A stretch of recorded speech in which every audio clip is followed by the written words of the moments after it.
You are tuned in to Recovery TV, the voice of hope. Discussions and information on addiction and mental health issues. Here is your host, John J. Tassoni Jr., with today's guest.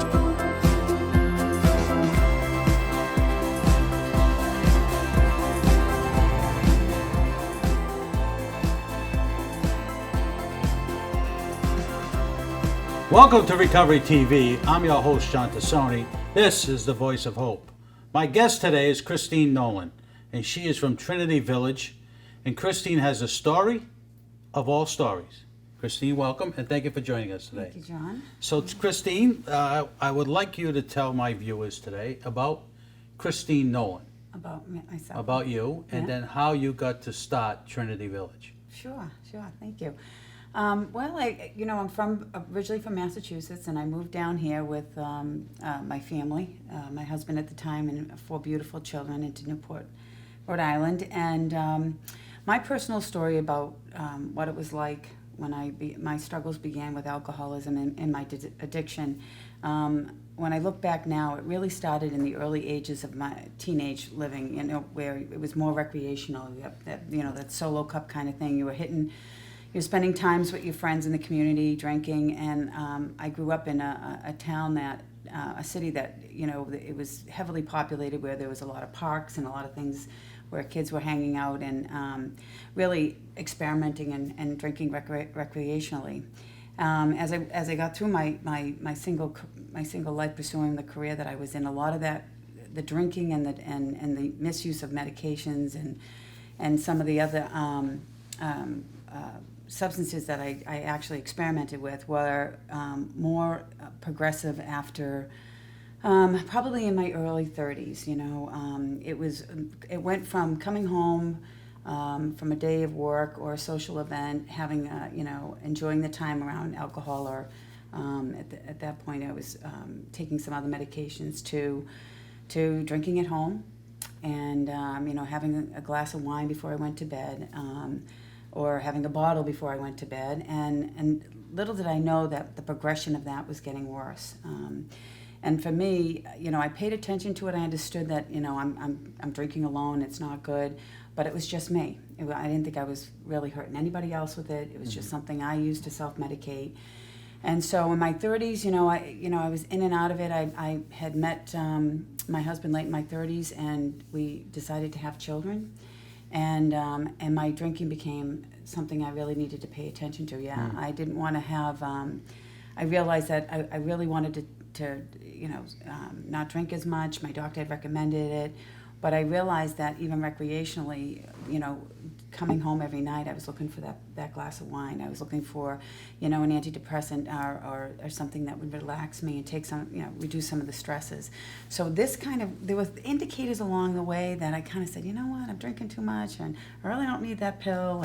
But I would go to it every day, and especially at night, unwinding. And the women I hung around with, the single women, and then the women the circle I was with once I was married, everybody was doing the same thing. They were having their wines, they were, taking their Valiums, whatever, their medications, just to kind of, deal with stress or just have a good time together. And I noticed that, even when, enough was enough, like it really wasn't enough for me. I would still go home and have that glass of wine or two.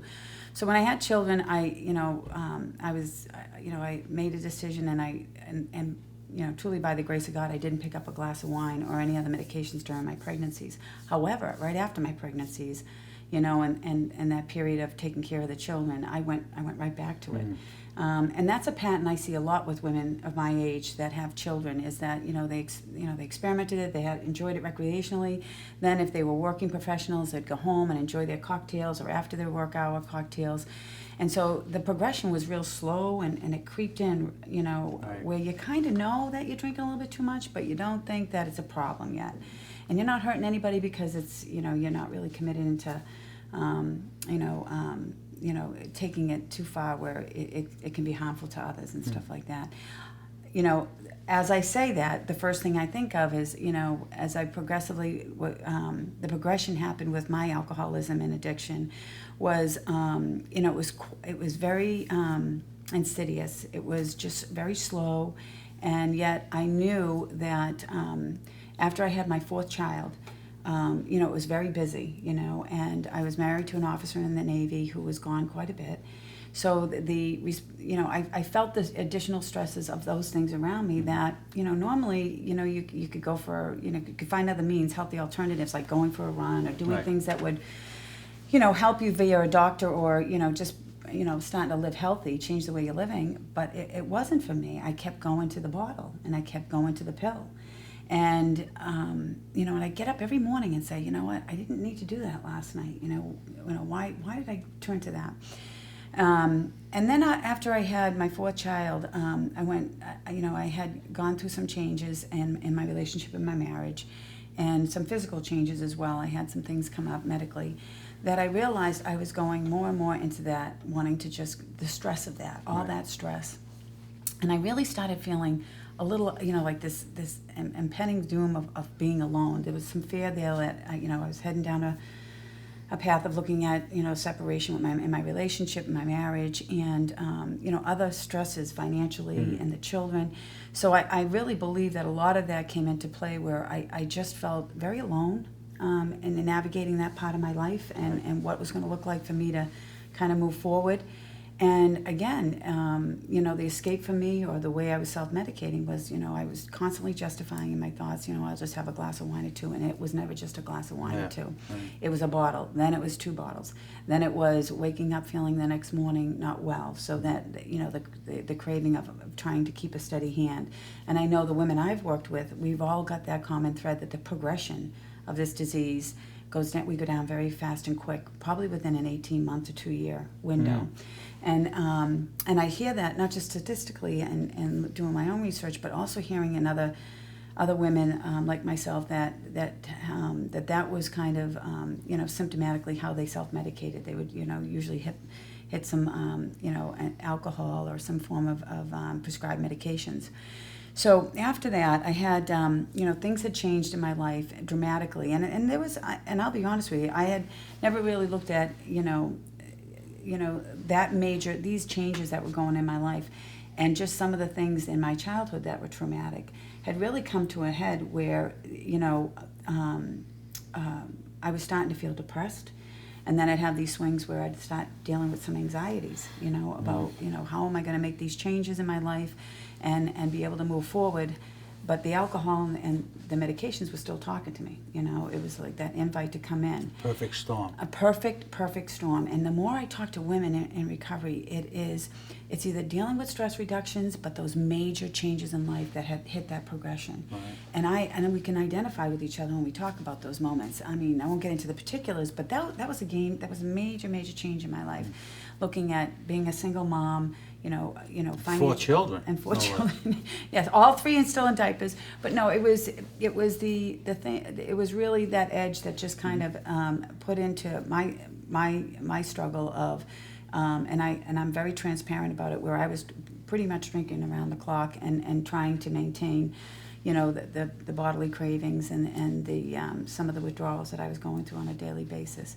And so with that, after break, I can tell you what helped me to bridge into the other side of that as far as getting help, and how we came together putting this model with Trinity Village to not just help other women in recovery, but that are struggling with alcoholism or addiction, but also the mental health piece of it. All right, great. You've been watching Recovery TV. I'm your host, John Tassoni. This is the Voice of Hope. I'm here with Christine Nolan from Trinity Village, and we'll be right back after this. Alcohol and drug addiction, depression, anxiety, PTSD, they can all seem overwhelming, but you don't have to face them alone. At Trinity Village, we are committed to providing addiction treatment that works. We specialize in offering integrated care for co-occurring mental and substance use disorders. We offer cutting-edge medicated assisted treatment and medication management. We are now offering virtual care to get the treatment you need from the comfort of your home. If you or someone you love needs help, call or visit us online at trinityvillage.org. When people find out that I've been sober for a while, they say, oh, you must have great willpower. The truth is I have no willpower. And that's why I decided to get help. It must take a lot of strength to stay sober. No, it takes strength to ask for help. And once you're done, once you've decided that you don't want to live like this anymore, the real strength and the real courage comes when you ask for help. And then you'll find that people are willing to give that help, and that's when your life can really begin. Treatment is often far more successful when individuals are offered both medication and behavioral therapy. Kodak Behavioral Health Care is Rhode Island's largest, only nonprofit, outpatient provider of care for opioid use disorder. Our compassionate clinicians deliver the highest level of care for patients. Through Kodak's medication-assisted treatment program, patients are prescribed methadone, buprenorphine, Suboxone, and naltrexone. For a confidential conversation, call Kodak. Serving the community for more than 30 years, 3 generations of our family at Wesco Oil have been providing reliable comfort to your home. From oil delivery to installation and service, you can trust us to maintain your heating and cooling systems year-round. Visit us at bewarm.com to choose an option that best meets your needs. Be cool or be warm. We've got you covered. Honest service at a competitive price. Wesco Oil Company.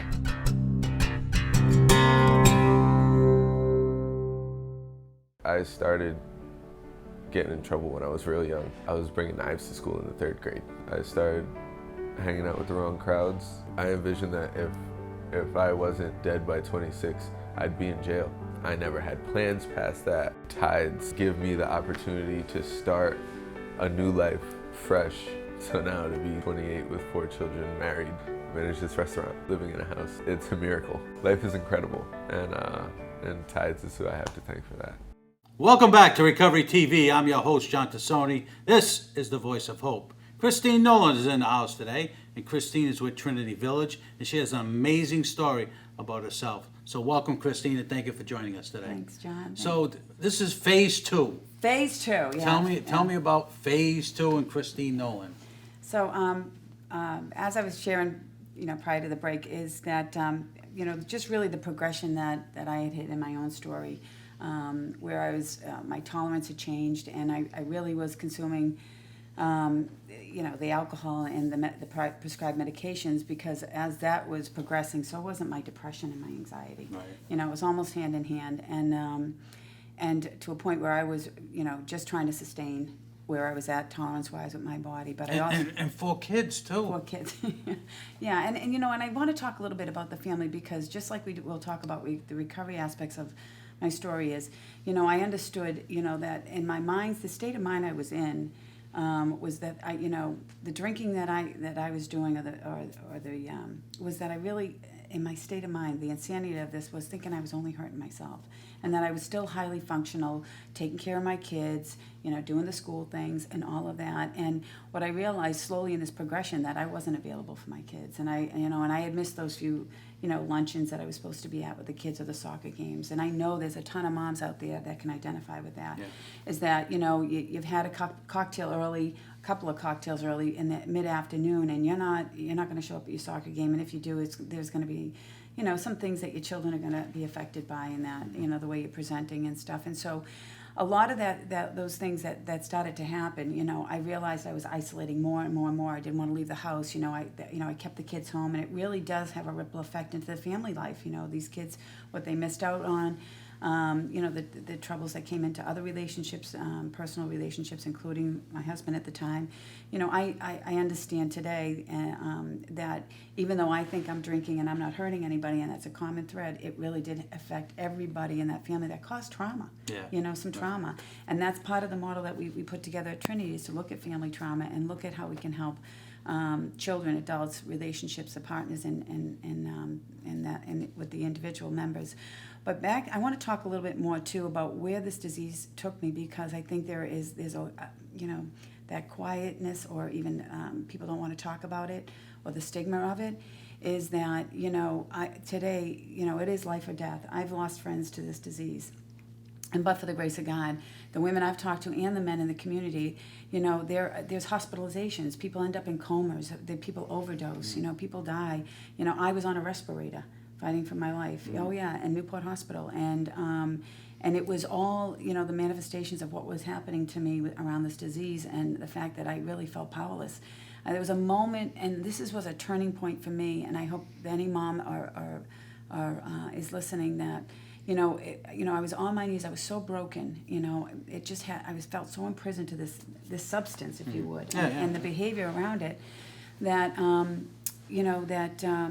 and I was just even, some of the things, the decisions I was making under the influence was just not of me. It is almost like alcohol had turned me into something I'm not.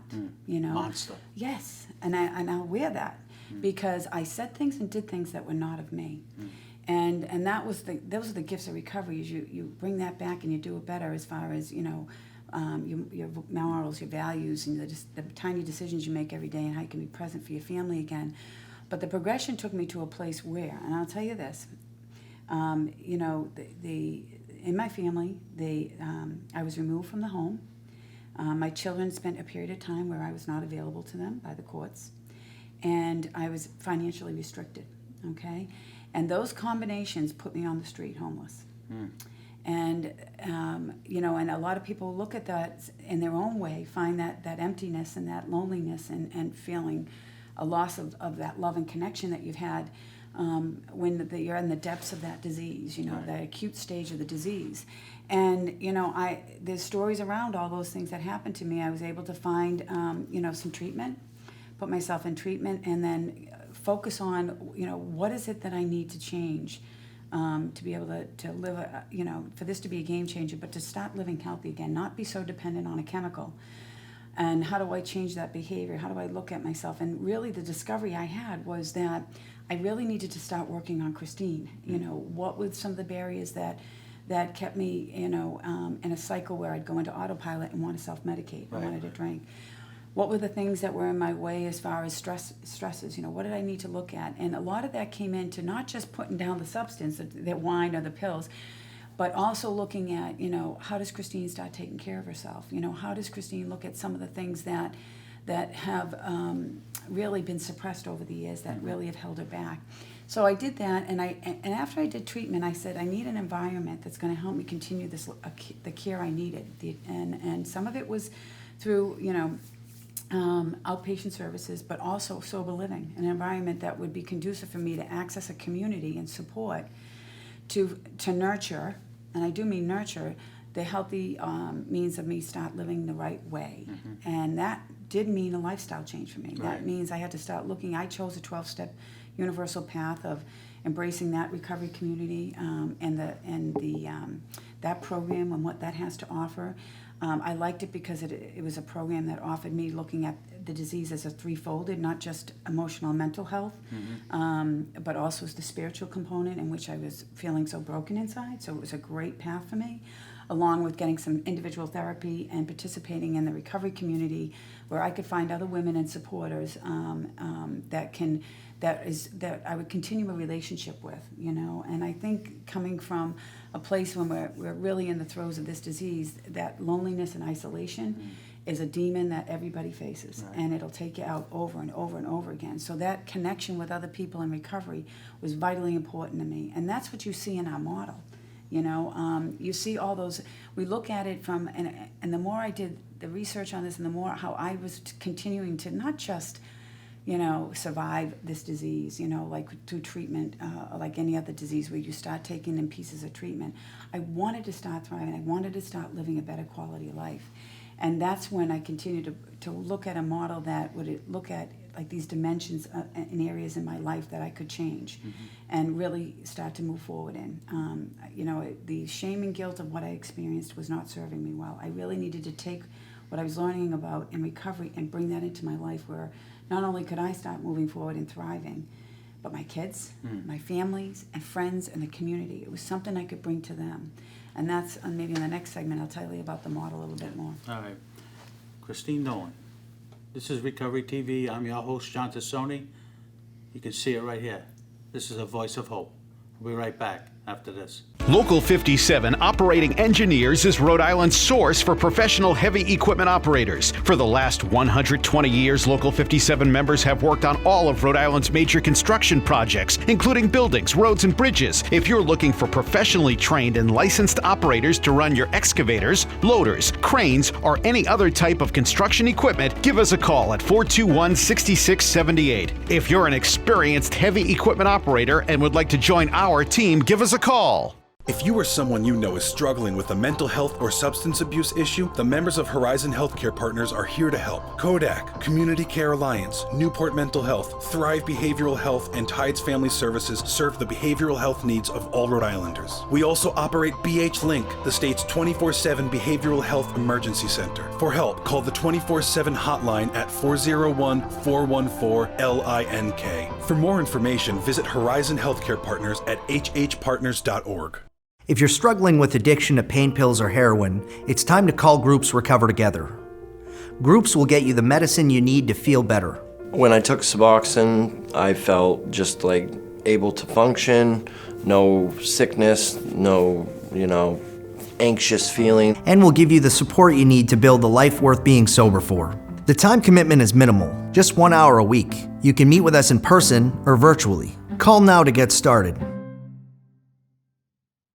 East Bay Recovery Center in Warren connects people in recovery to the supports and activities that make long-term recovery a reality. People with lived experience work to engage individuals and serve as a guide for new recoveries. The Peer Recovery Specialist's aim is to engage high-risk individuals being served in the community to vital treatment and services and follow-up to ensure the connection to treatment and services is maintained. For more information, visit ebcap.org or call 302-6231. Every week I work in stadiums filled with thousands and talk to thousands more on the radio, which means people who come from every walk of life. And I know that many, like my own family, have grieved over loved ones caught in the grip of addiction. 8 years ago, we lost my nephew to an overdose. But I've also seen in friends and even fans who share their stories, others break that hold and regain control of their lives. You can do the same. Please know you're not alone. Welcome back to Recovery TV. I'm your host, John Tassoni, and this young lady right here is the voice of hope, Christine Nolan from the Trinity Village. Welcome, Christine, and thank you very much for joining us today. A very powerful story.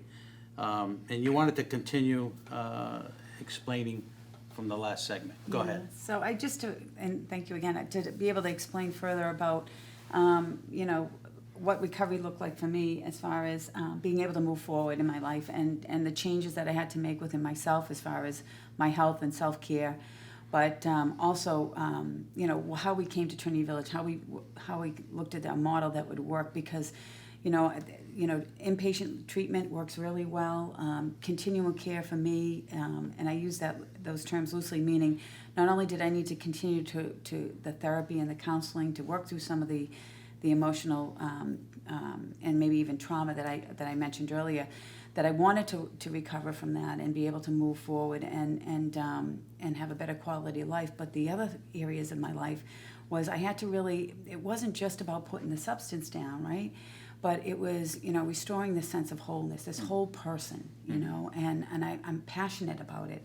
And that's really what the model is based on. It's integrated, but it's person-centered, because we all have a very powerful story, and we all have gotten to that place of that darkness that's been really, like, you feel so hopeless. You don't think you can return from that? Yeah, it's a point of no return, no doubt.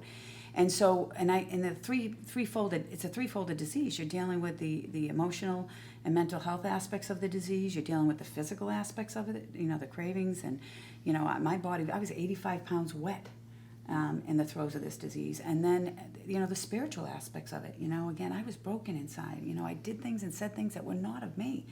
But I needed to restore that. I wanted that to come back. So with that, we put a model together that allows any member that comes to Trinity to look at those three areas of their life, come into one of our beautiful homes, be surrounded by this camaraderie and this pure love and connection of other people and members in the house and our community that work together to help each one of our members come in, look at where they're at, meet them where they're at, and help them get on that path where they can start thriving, not just for them, but with their families, whether it's their employers or whatever else. With this model that will meet people where they're at, put together those elements around them and the supports they need for however long they need it. It can be a year, 2 years, it can be whatever they feel that's necessary in their life. Christine, thank you for joining us today. You're welcome. It's been a pleasure. You've been listening and watching Recovery TV. This lady right here is the voice of hope. Join us next Sunday for another round and another conversation with recovery. You'll listen to Recovery TV and watching Recovery TV I'm your host, John Tassoni. We'll see you next week.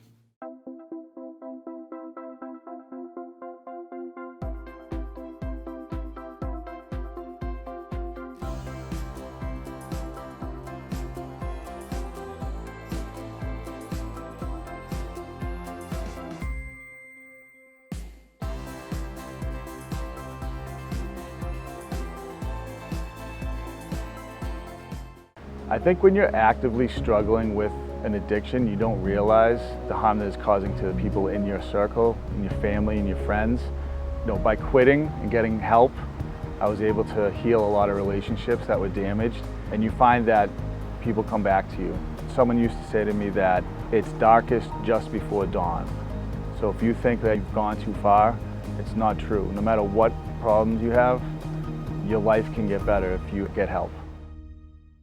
Addiction Recovery Institute, with locations in Pawtucket and Warwick, have been the leaders in treatment of opioid use disorder since 1993. Addiction Recovery Institute offers same-day admission, no waiting list. Services include medicated-assisted treatment, detoxification, and substance counseling, always providing care to those who are most in need with dignity and respect. For more information, visit methadone.com.